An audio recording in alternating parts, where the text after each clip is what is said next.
Good evening दोस्तों, कैसे आप लोग? आई होप बहुत अच्छे होंगे गाइस। एंड कल आपका होने वाला है सीएस प्रोफेशनल न्यू सिलेबस का लास्ट पेपर। एंड ये सबसे इंपॉर्टेंट पेपर जो आपको एग्रीगेट दिला सकता है और वो है सीएसआर, है ना गाइस। हम लोगों ने बहुत मेहनत की, आपको याद ही होगा। हम लोगों ने रिवीजन सेशंस लिए थे, मैराथॉन्स किए थे, प्रैक्टिस पेपर्स किए थे, बहुत कुछ किया था। एंड यस, कल वो दिन है जिस दिन आप लोग सीएसआर का पेपर देने वाले हैं। कुछ इंपॉर्टेंट बातें मेरी तरफ से, आई होप आप लोग इस बात को फॉलो करेंगे। बहुत अच्छे से आपने अब तक फॉलो किया, बहुत प्यार दिया है मेरे लेक्चर्स को या मेरे क्लासेस को। हम लोग ने मिलकर बहुत बहुत एफर्ट्स दिए। बस अब कुछ बातें, अब आखिरी 12 घंटे की, अब रात का थोड़ा बहुत टाइम पढ़ लीजिए जी जान लगा के, और कल एग्जाम देनी है, right. First thing first guys, सबसे पहले तो ध्यान रखिएगा, आप अकेले नहीं हैं इंडिया में। हर बच्चा पहली बार सीएसआर पेपर पहली बार देने वाला है। तो जिस तरह से आप परेशान होंगे वैसे सब लोग होंगे। तो ये अपने आप में एक कंफर्टेबल चीज़ है, आप अकेले नहीं हो। Everyone is giving this subject for the first time. ऊपर से ओपन बुक है। सब्जेक्ट वैसे देखने में बहुत इजी लगता है यार, बहुत सिंपल है सर। 135 सेक्शन के ऊपर बहुत सारे क्वेश्चन आ सकते हैं, न्यूमेरिकल्स आ सकते हैं। You should take the calculator with your self.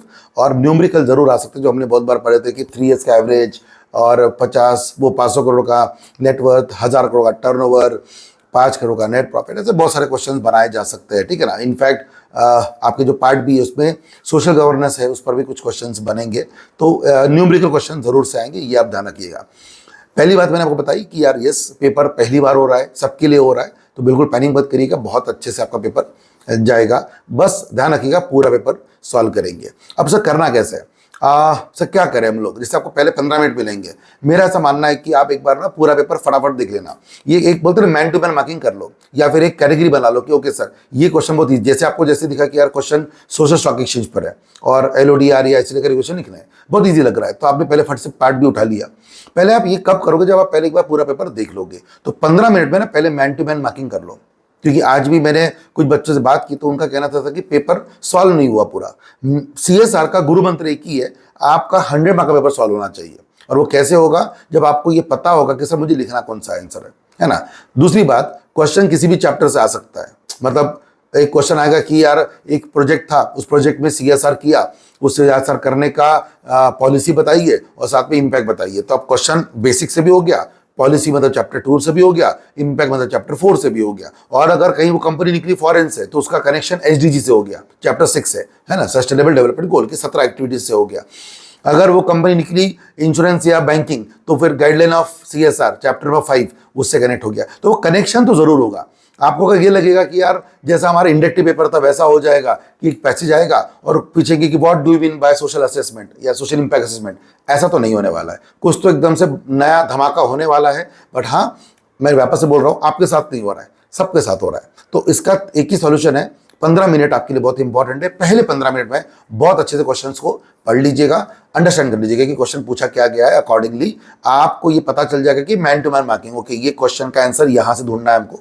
ऐसे चैप्टर तो आपको याद ही हो जाएंगे। इंडेक्स आपने निकाल ही लिया होगा, आपने FAQs ले लिए होंगे। आपने बुक्स कौन सी रखनी मैंने बताई थी आपको, ESG बुक रख लो, क्योंकि ESG और आपका सीएसआर का कनेक्शन बहुत ज़्यादा है। इनफैक्ट आपको पता होगा अभी रिसेंट के SM के पेपर में भी पहला पूरा क्वेश्चन सीएसआर पे आया था। हालांकि SM में सीएसआर है बट आया तो था ना। फिर ड्राफ्टिंग से आ सकता है, ESG बता दिया मैंने आपको, DD से आ सकता है। तो you need to carry this books. बैरक लिख जाइएगा जरूर, अच्छे से हेल्प पड़ सकती है। इंडेक्स मैंने बता दिया आपको, FAQs ले जाइएगा, MCA द्वारा दिए गए, ICS द्वारा दिए गए, तो सारे बुक्स आपको पता ही, मतलब आई गेस जो मुझे फॉलो कर रहा है कई समय से उसको पता है कि सारी बातें हमने दे रखी है, पता ही है आपको, ठीक है ना। तो you have done with everything. Read पूरा करिएगा, वादा करिए नीचे कमेंट सेक्शन में कि सर हम पूरा पेपर सॉल्व करेंगे, हम 100 पेपर मार्क का पेपर सॉल्व कर रहे हैं और हम पास हो रहे हैं। ये मुझे सबका कमेंट चाहिए, नीचे कमेंट सेक्शन में लिख के बताइएगा यस सर हम 100 मार्क का पेपर सॉल्व कर रहे हैं और पूरा पास होके आएंगे, राइट गेस। तो ये आप करिएगा। अभी समय नहीं है नया पढ़ने का। अगर आप मुझे फॉलो कर रहे हो, मेरे सारे वीडियो देख रहे हो तो वो देख सकते हो। अगर आपने किसी एक्सपर्ट फैकल्टी को फॉलो किया है, प्लीज फॉलो दैट पर्सन। अभी समय नहीं है इसकी हॉपिंग करने का, तो अब बस कुछ रेफर करना है, कुछ वीडियोस वगैरह तो ठीक है, जरूरत तो नहीं है वैसे, but if you want to do it, जिसको फॉलो किया उसी का करना, नया कुछ ना करे ना। मैंने मैराथन डाल रखे हैं, इसके अलावा कुछ 15-20 घंटे के रिवीजन लेक्चर्स हमने अलग छोटे छोटे लिए थे, वो हो चुके हैं। तो एवरीथिंग इज कवर्ड। मेरी एक प्रॉपर वीडियो भी है, things to carry in the exam, सब कुछ है ना। सो बस इतना ही काफ़ी मुझे लगता है। Best of luck to everyone, बहुत अच्छे पेपर दीजिएगा।